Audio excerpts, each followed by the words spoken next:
You already know what time it is. Your boy DC Young Fly, Mr. Fuck you, man. Mr. Bring that ass here, boy. And you watching my man Willie D Live, huh?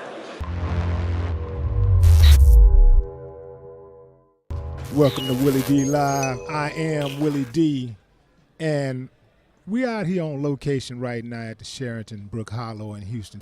We're out here for Trey Day, and Trey has brought a lot of very, very talented people to the city for his annual event that he does, and he basically reaches out to the people that he know to basically give back to the community.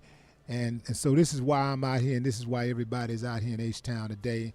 And ladies and gentlemen, Mr.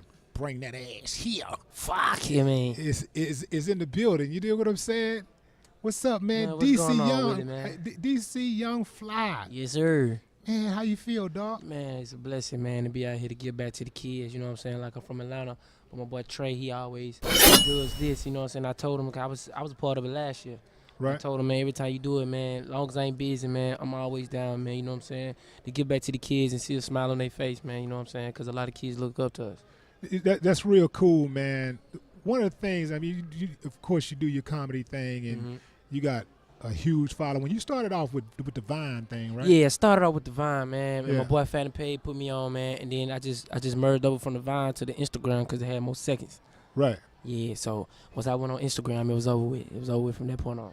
How do you come up with your comedy sketch? It just be life, man. You know, it be real life, and I be like, oh, I gotta write that down and kind of remake that into a comedy sketch. You know what I'm saying? Right. So majority of the stuff is really just be life lessons. You know what I'm saying? Some stuff that I actually went through. Right. And how did you know that this is my lane? You know, did you start up? Was this just a hobby at first, or just something you was just messing around and somebody started laughing and you got a lot of followers and you say, man, let me To do be another honest, one. God put me in this position. You feel what I'm saying? Like, I've been doing this my whole life. You know, I won class clown in my high school, but I got kicked out before I could take my picture in the yearbook. So you know what I'm saying? I was a knucklehead a little bit. You got kidnapped. No, I got kicked out. Oh, I thought you said you got kidnapped. Hell I was nah. like, damn, But I that's know how to an use interesting these feet. I'm running.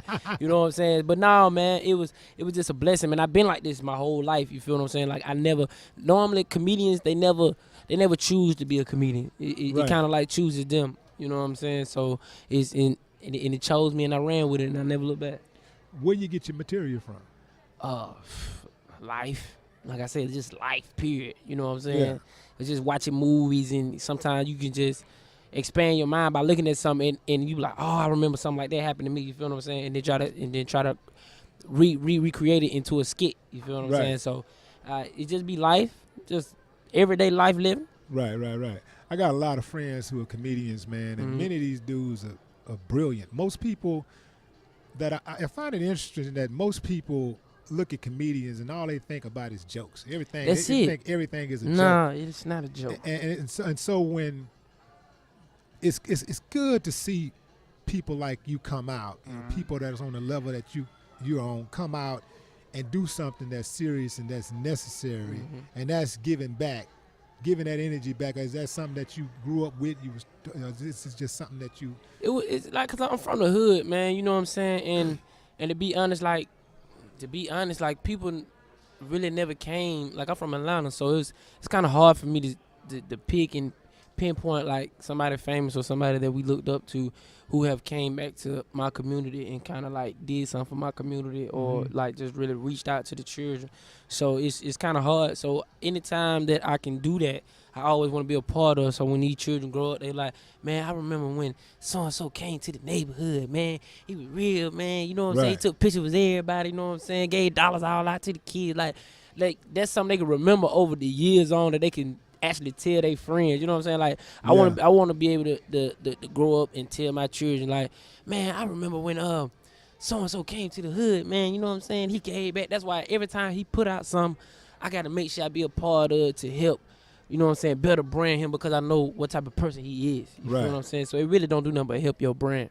Yeah, I can relate to that because I remember growing up. I think I was in the 8th grade when Robert Reed, I know a lot of y'all don't know that name, but Robert Reed is an H-Town legend. He used to play for the Houston Rockets. I think he played forward for the Houston Rockets.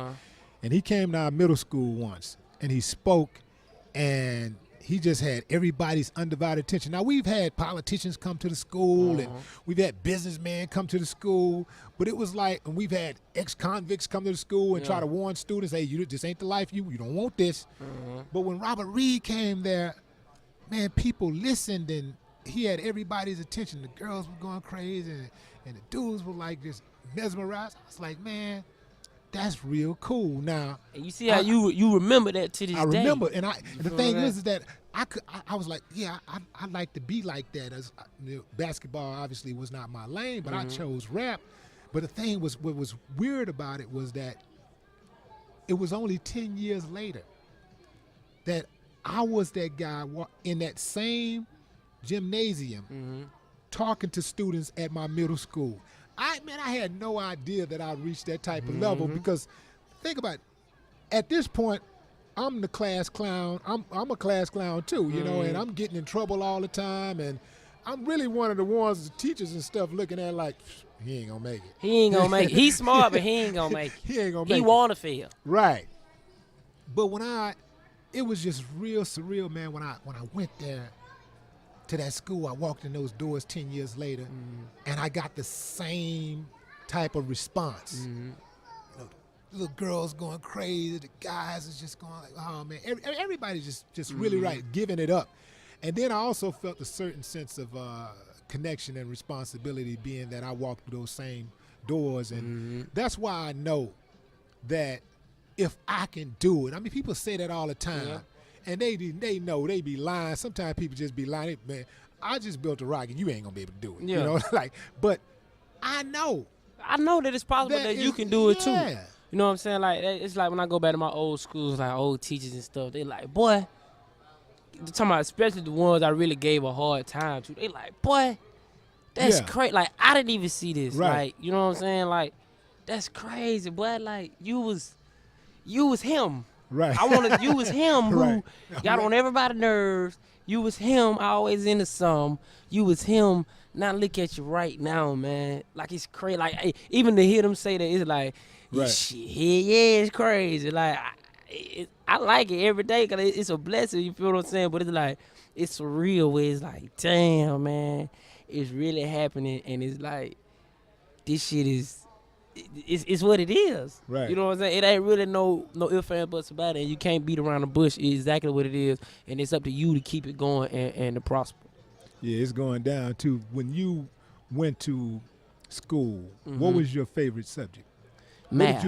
Math. And that obviously, that's where you excelled at. Yeah, math was my favorite. What kind of subject. scores did you have? Because I had A's in math. I mean, I was smart. Don't get me wrong. Like, Yeah. I was smart, but it got to the point where I used to hate making B's and C's. But it got to a point where in my life where I was like, as long as I get a C, I'm straight. Yeah. You feel what I'm saying? I was like, shit, fuck it, 70, let's do Now, it. you do realize that C is average. And I was just like, fuck it. But you I don't was, want to be an average type cat. That's what I'm saying. See, when I was really like in the school and my mama had me in school, like I was still that same person, but it was more people who was actually in school back then. Like, it was competitive to be smart. Right. You feel what I'm saying? So it was people trying to show you that I'm smarter than you. Right. You feel what I'm saying? It was a competitive thing. So it was Yeah. like, nigga, I bet I get Right. an A in this class. Right. You feel what I'm saying? Until Right. now, it was like more of a, man, as long as I get a 70, man, I don't give a fuck Right. about that. I'm on some other stuff right now. I just want to pass, get a diploma. You feel what I'm saying? So it was more so back then towards like elementary, middle school, it was more competitive to be smart. You Yeah. feel what I'm saying? And like once you got in high school and kind of start smelling yourself and doing other things, it was like, them grades ain't giving me no money, man. You know what I'm saying? Not knowing that staying in school and learning how to be prosperous is what's going to help you in the real world. You feel Right. what I'm saying? So that's how I was back in the day. Then I was just knucklehead all the way around. I just started slipping up on my grades. Do you ever regret being a class clown? Because I know Nope. I do. Nope. If I go back and do it, I'd probably be worse. So I'm like, Yeah. nope. I'm going to tell you why I regret being a class clown. I regret being a class clown because every classroom has a clown. Every classroom has a clown. And all I had to do, if I wanted to be entertaining, I wanted some entertainment. I was bored. So all I really had to do is sit back and let somebody else be the class clown, and I would have not missed days out of school. I would have made the honor roll more consistently. I wouldn't have had these issues where I could have made an A, but I didn't. The teacher didn't give me that curve because I'm not giving him no help because he don't give me no damn help. He makes my life miserable. So so my thing was like, when I look back at it, I realized that I missed some opportunities where I could have really, really excelled academically, but I didn't. Whenever I put my mind to it, like you said, it became a competitive thing. Whenever I put my mind to making straight A's, I made straight A's, but here's the catch.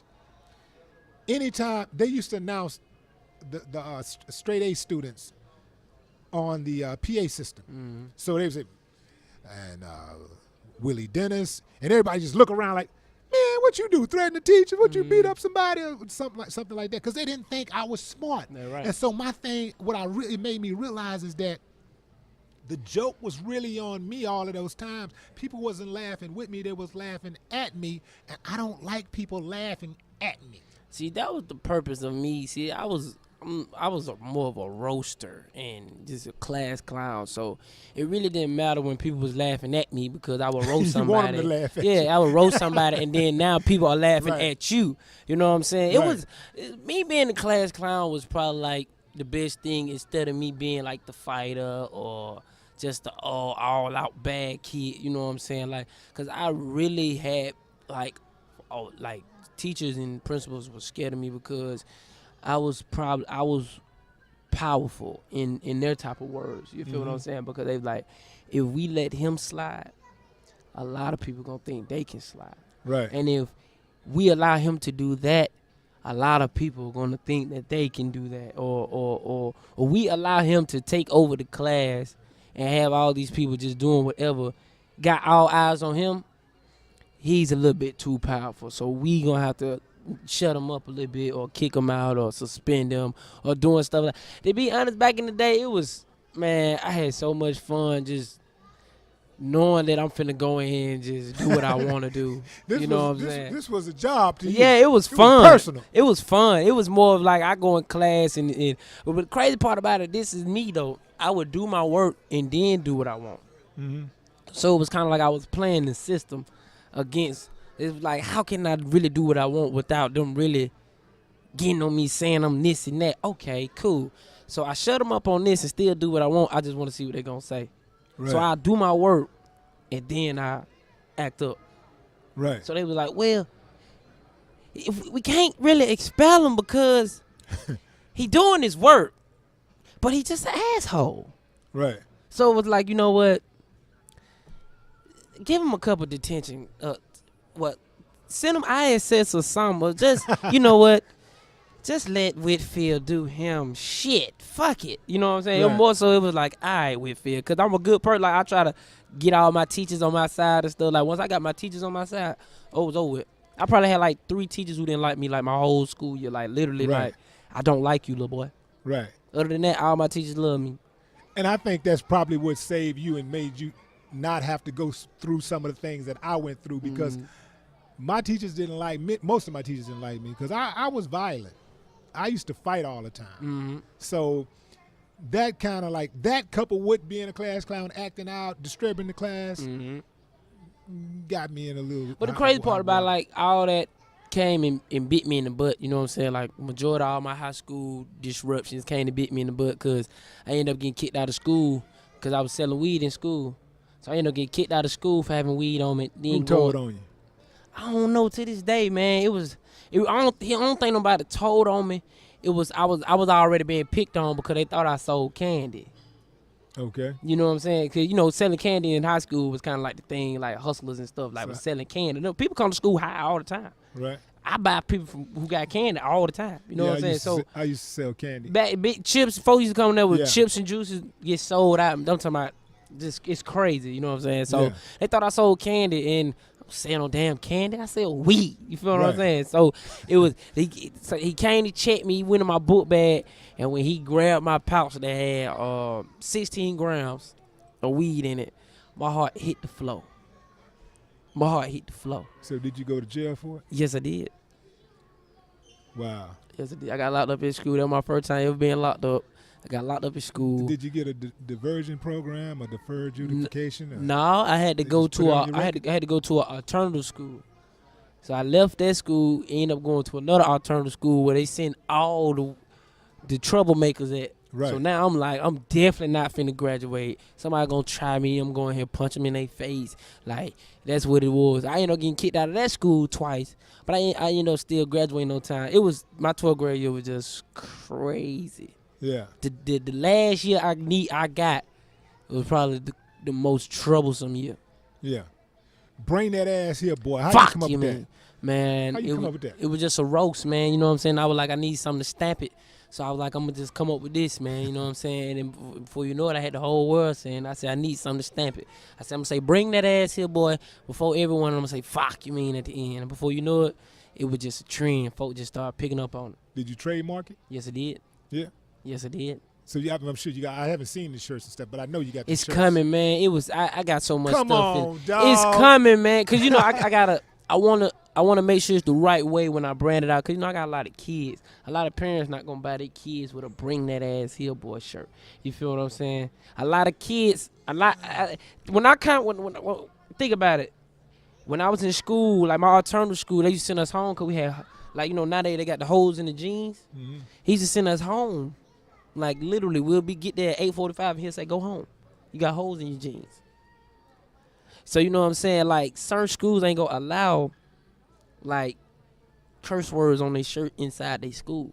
You feel what I'm saying? So those shirts would be for the grown folks. So I would have some like for the kids, like bring those grades here, boy. You know what I'm saying? Right. You know what I'm saying? Bring them books here, boy. You feel what I'm saying? That's for the Right. kids to wear. You know what I'm saying? So I'm just getting all that stuff down and squared out the way so I can just make sure I hit all cue points.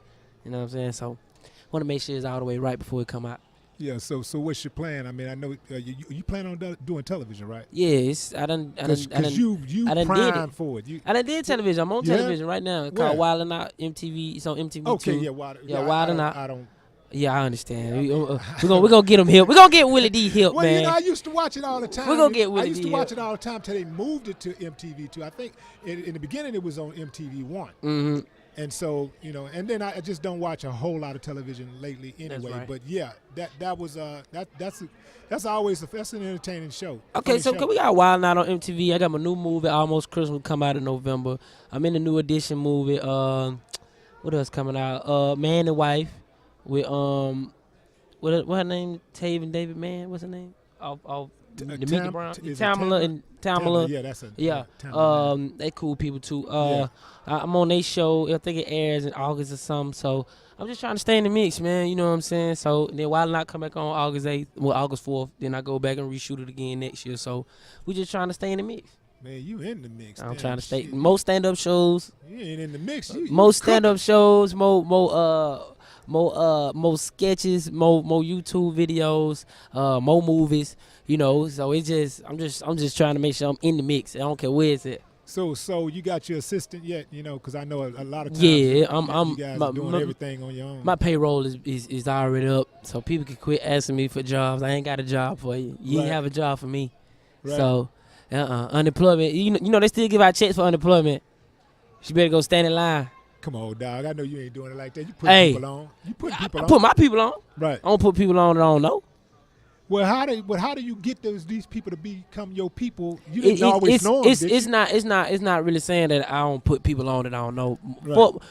Foremost, I'm saying is I want to make sure I'm together all the way before I can. really lend a hand. In other words, ain't no handouts. It's No, a hand most up. first of all, You gotta be bringing something to it's the table. definitely not no handout situation. Yeah. It's more so it's like, okay, if I'm trying to get into the league, you know what I'm saying, and I'm working, I can't train somebody else to try to get into the league. Right. I haven't got into the league. I can't even tell you what all the possible steps of getting into the league because I haven't got into the league. Right. You feel what I'm saying? So it's more so it's like once I get in the league, then I can tell you like, now I done because I done picked up on game over here. That don't work like that. You feel what I'm Right. saying? So I'm more so in the pickup game stage of my career.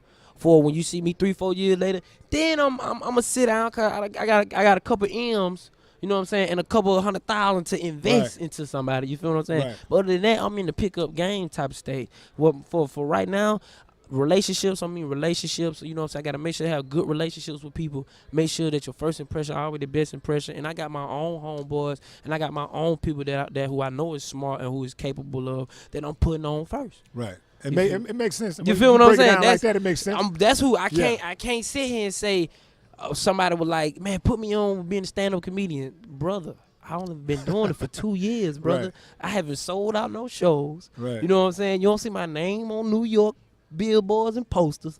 I can't tell you the proper procedures because I'm picking up game. Only thing I can do is give you advice. Right. Well, you know, all they gotta do is just sit back and watch what you know. Watch. It ain't really watch. the work. It's more so I tell somebody, man, if you want it, pray for it and go work hard for what you pray for. There it is, ladies and gentlemen. Thank you, man. Thank you. DC Young Fly. Fuck you, man. Say, man, I'm looking forward to watching your progression Man, I over the last appreciate 4 it, years. man. I really want to see what you do, man, in the next 4 years. Anytime I'm in think you Houston, gonna man, blow. you good, man. Yeah. Anytime I hear Willie D want to do an interview with you, man, you good, man. You got me, man. I'm always come support you and show you love. Appreciate that, baby. Well, y'all, it's been a pleasure. It's been a thrill to let you know how I feel. Some may grit and picture fit, but the watch on my wrist, that's all you're going to get. Fuck Until you, next man. time, y'all be good. If you can't be good, be great. No more talk.